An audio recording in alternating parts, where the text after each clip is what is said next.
नमस्कार। सुबह ही हमने आपको बताया था कि आज बिहार की राजनीति के लिए बड़ा ही अहम दिन है, क्योंकि जितनी भी राजनीतिक दल के हैं वो सारे कहीं ना कहीं एक बैठक के दौर से गुजर रहे हैं और बैठक काफ़ी निर्णायक है। जहां एक तरफ भारतीय जनता पार्टी बेनतीजा हुई नीतीश कुमार के साथ बैठक को लेकर के काफ़ी भीतर ही भीतर आंदोलित है, वहीं दूसरी तरफ तेजस्वी यादव ने पटना में पदार्पण करते ही कुछ ऐसी बातें कह दी है जिसको लेकर के राजनीतिक माहौल और राजनीति में सरगर्मी बढ़ गई है।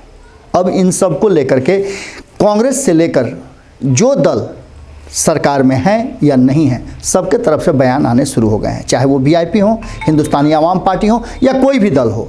विपक्ष में भी जो दल हैं वो सारे अपनी प्रतिक्रियाएं देने लगे हैं। इस बीच में कुछ अपडेट्स आपको देना जरूरी है। अपडेट्स ये है कि राजगीर में जो प्रशिक्षण शिविर चल रहा है उसके पीछे जब बातचीत का सिलसिला शुरू हुआ और वहां पहुंचे लोगों से जब बात होने लगी, अधिकारियों पदाधिकारियों से जब बात होने लगी, तो उनका साफ कहना था कि भारतीय जनता पार्टी 24 घंटे चुनावी मोड में रहती है और यही वो कारण है कि जिसके चलते कार्यकर्ताओं को प्रशिक्षित करना उसका परम धर्म हो जाता है। क्योंकि लोकतांत्रिक प्रक्रिया में आप चुनाव के लिए हमेशा अगर अपने आप को रेडी नहीं रखते हैं तो आप समझ लीजिए कि आप राजनीति में हैं ही नहीं और न ही आपको लोकतंत्र की कोई जानकारी है। अब इस बात को आप कितना महत्वपूर्ण समझते हैं, आप इसको किनारे रख लीजिए। इसकी चर्चा हम आने वाले तुरंत कर रहे हैं। इधर आप दूसरी तरफ देख लीजिए कि एक तरफ नीतीश कुमार की कार्यकारिणी की बैठक शुरू हो गई है और दोनों ही बैठक का एक ही तिथि पर होना, आप इससे भी सामंजस्य जोड़ सकते हैं। इस कार्यकारिणी की बैठक में बहुत सारे फैसले होने हैं।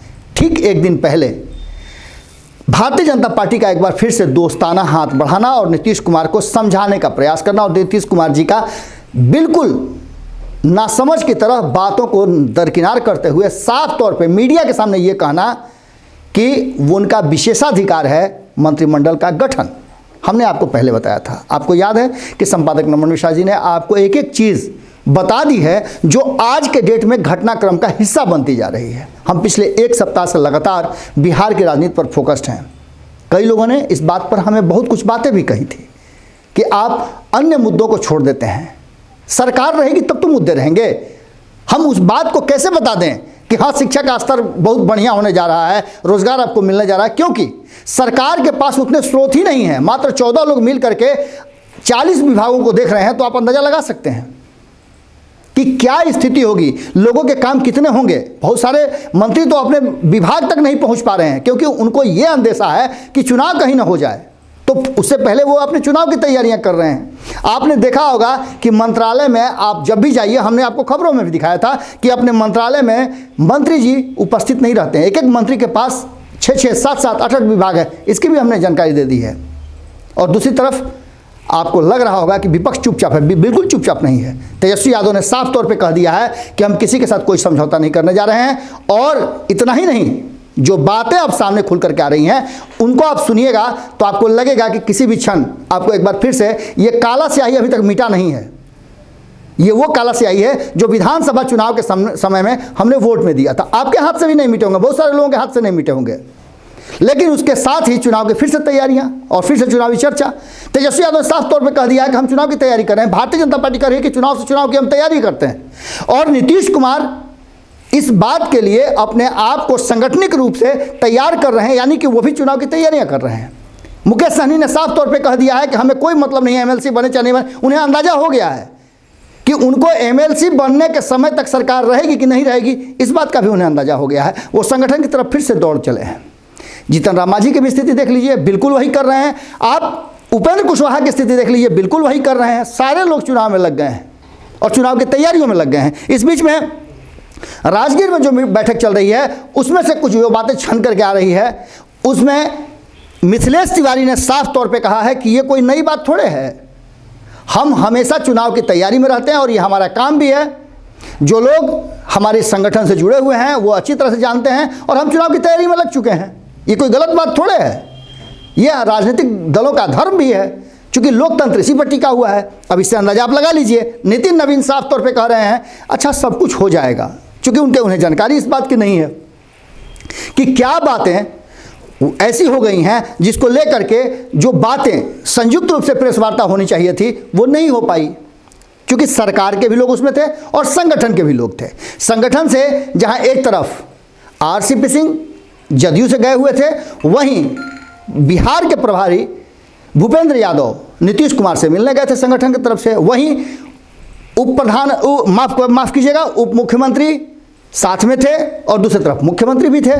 तो दोनों ही जब खेमे के लोग थे, सरकार के भी लोग थे, संगठन के भी लोग थे, तो फिर कोई बात ऐसी क्यों नहीं हुई?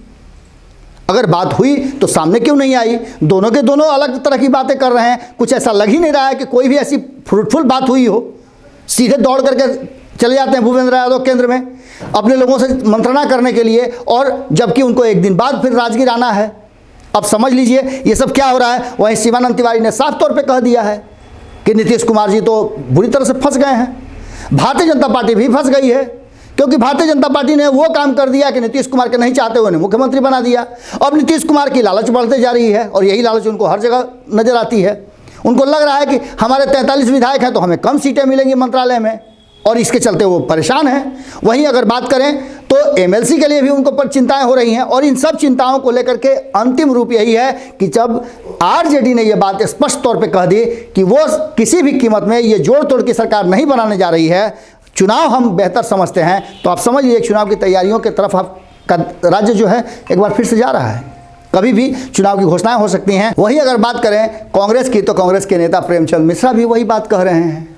और इतना ही नहीं, हमने तो आपको पहले ही बता दिया था कि कीर्ति आजाद ने साफ तौर पे कह दिया है कि इंतजार कीजिए, दो बातें सामने नजर आ रही हैं, या तो चुनाव होंगे या फिर नीतीश कुमार को सारी बातें भुला करके और एक बार फिर से अपनी गलतियों का सुधार करते हुए महागठबंधन का समर्थन करना होगा, वरना बिहार में सरकार बनने की अब संभावनाएं धीरे धीरे छिन्न होती जा रही हैं। नई सरकार बनने की संभावनाओं पर भी विराम लगता जा रहा है। अब एक ही रास्ता नजर आ रहा है, चुनाव, चुनाव और चुनाव। देखते रहिए, हम तो लगातार खबरों पर नज़र बनाए हुए हैं, चाहे वो राजगीर की बैठक हो या पटना की बैठक हो या फिर राजनीतिक लोगों के बयान हो, हम तो आपको दिखा ही रहे हैं।